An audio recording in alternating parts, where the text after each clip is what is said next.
स्वामी, दोनों नाम एक ही हैं। आत्मा और परमात्मा दोनों अलग नहीं, एक ही हैं। परमात्मा से जुड़ा हमारी आत्मा परमात्मा के मिलन के लिए जब इस धरती पर मनुष्य चोले में आई, तो सिर्फ एक वादा, एक प्रण लेकर के आई कि परमात्मा, आप हमें अपने से अलग तो कर रहे हैं, परंतु अपने से मिलने का वादा तो बता दो कि हम किस तरह से आपसे दोबारा मिलेंगे। परमात्मा का अंश ही आत्मा है। जब परमात्मा का अंश आत्मा मनुष्य चोले में इस धरा पर आया, तो परमात्मा ने कहा कि तुम इस धरती पर तो जा रही हो, परंतु मैं तुम्हें वापस बुलाऊंगा। किसी संत के माध्यम से, सत्संग के माध्यम से मैं तुम्हें वापस, जब तुम्हें वास्तविकता अपने आप की पता चलेगी, तो मैं तुम्हें वापस बुला लूंगा।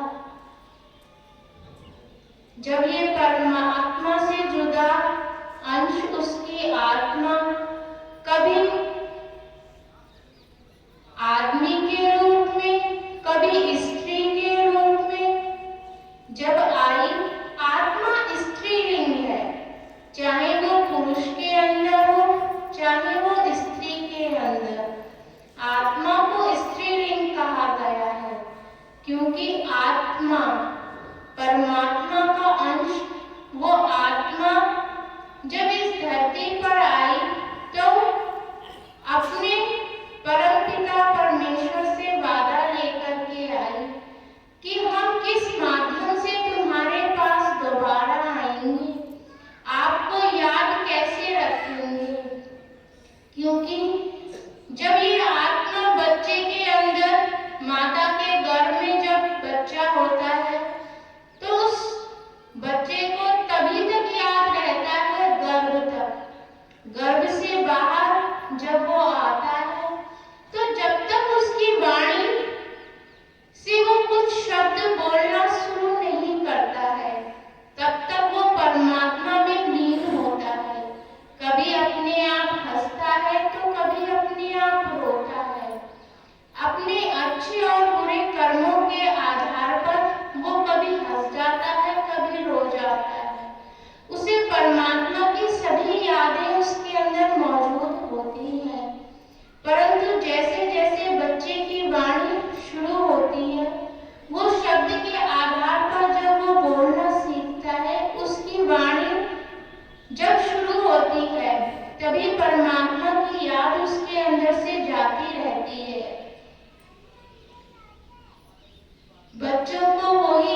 यहाँ पर किसी की बुराई